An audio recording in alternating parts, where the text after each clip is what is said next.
5,300 times. That is how many times Donald Trump's name or related identifying terms appear across the Epstein document release. Not once, not a handful, not a footnote in a broader file. 5,300 times across depositions, emails, flight logs, interview transcripts, witness statements, and communication records spanning a decade of the most extensively documented criminal network in American history. The number was in the public record before Crockett walked into the hearing room. What happened when she read from the file in front of J.D. Vance was what happens when a number that large is given a human voice in a federal proceeding by a woman who had been waiting since December for exactly this room. Vance had been calling it a distraction for months. He had been laughing at Democrats' interest in the files since August. He had given an interview on Hannity in November. 42 minutes, topics ranging from trade policy to Trump's sleep schedule, during which he did not say Epstein's name once. He had posted nothing on X for 48 hours immediately before the first document tranche was released in January, the specific digital silence of a man who had been briefed on what was coming and had decided that absence was the most defensible position available. Then the files landed, and Vance broke his silence with a statement so carefully constructed that 3 legal analysts noted within the hour that every sentence in it could be read 2 ways. He said, "The documents reveal the incestuous nature of America's elites." He said, "President Trump is very much outside of the social circle." He said, "He knows a lot of these people." He said, "A lot of people. It reflects very poorly on them. Bill Gates, Bill Clinton, a lot of others." He did not say 5,300 times. The hearing room.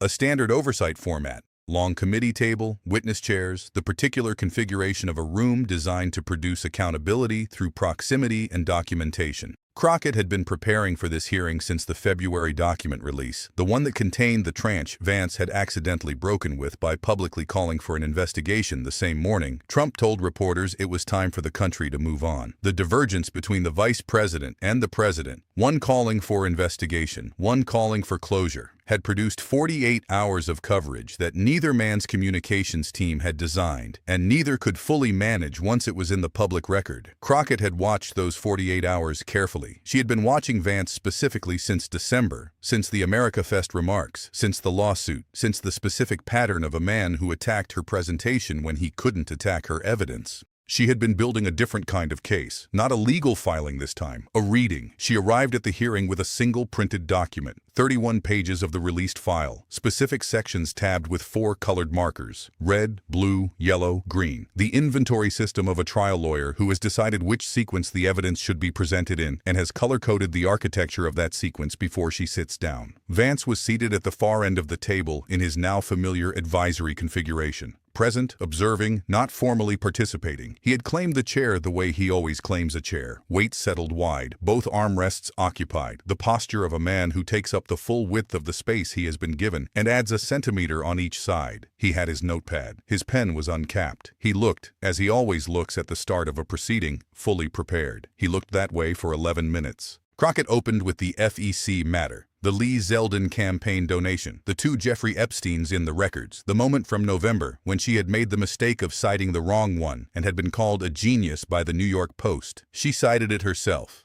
calmly, directly, the way a trial lawyer acknowledges an error before the opposing counsel can use it, because acknowledging it first removes the weapon. She said, "I was wrong about that." She said, "The documents I'm about to read from are not wrong about anything." She opened the first tab, read. She read the entry, a date, a location, a description, the specific language of a deposition transcript, not inflammatory, not editorialized, the flat administrative prose of someone recording a fact for a legal record. She read it the way she had read children's names into the record in December, one item at a time, sourced, dated, placed in sequence. Then she looked at Vance. The eye contact lasted 4 seconds. She did not extend it. She did not narrow it. She made it the way you make eye contact with someone when you have just read a document into the federal record and want to confirm they have received it, not as a challenge, but as an acknowledgement that the thing that has just been said has been said to a specific person in a specific room, and that person's presence is part of what makes the saying of it complete.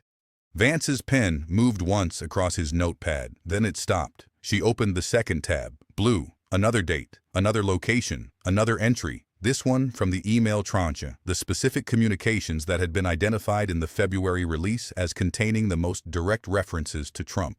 She read the relevant passage. 3 sentences, the specific 3 sentences that, across every analysis published since the February release, had been identified as the ones that no administration statement had directly addressed.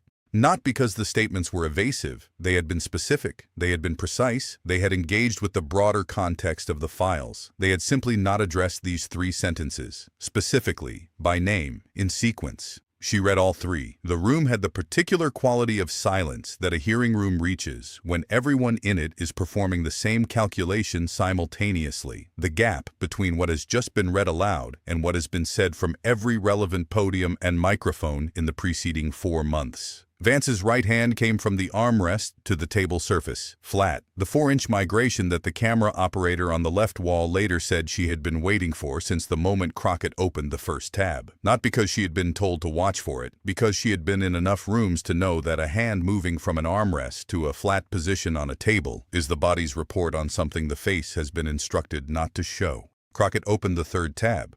Yellow. She said, "I want to read one more entry." She said it quietly, with the pacing of someone who has been building toward a specific point and has arrived at the last piece before it.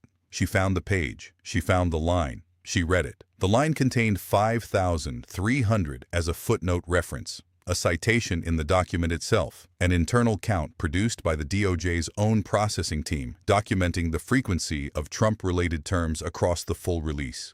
She read the number. She read the footnote's sourcing. She placed her finger beneath the citation and said, "That number is the DOJ's, not mine." Then she looked at Vance again. The second eye contact. This one longer, 6 seconds, unhurried. The specific quality of eye contact that belongs to someone who has placed everything they came to place and is now simply present in the room while the room decides what to do with it. Vance looked at the table, not at Crockett.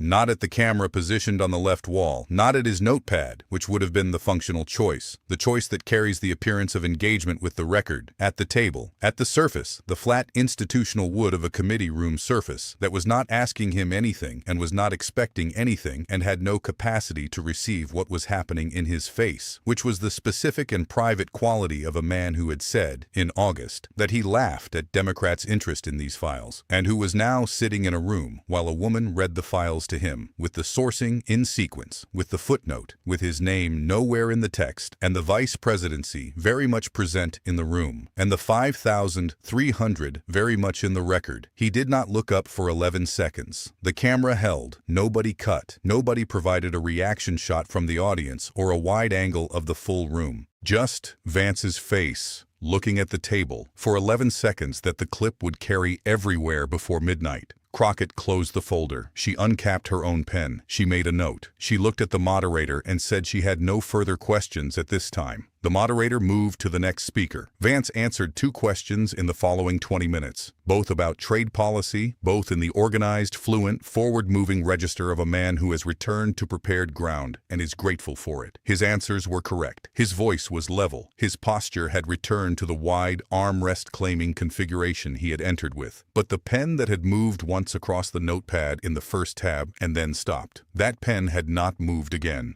For the full duration of the hearing, from the first tab to the close, the pen sat uncapped on the notepad in the position it had reached when it stopped, a small and specific evidence of the moment when the architecture of preparation met the 5,300 and decided, without the man behind it making a conscious choice, that there was nothing left to write. Subscribe right now and turn on notifications. The next confrontation is already building, and once you see what's coming, you'll understand why silence is always louder than power.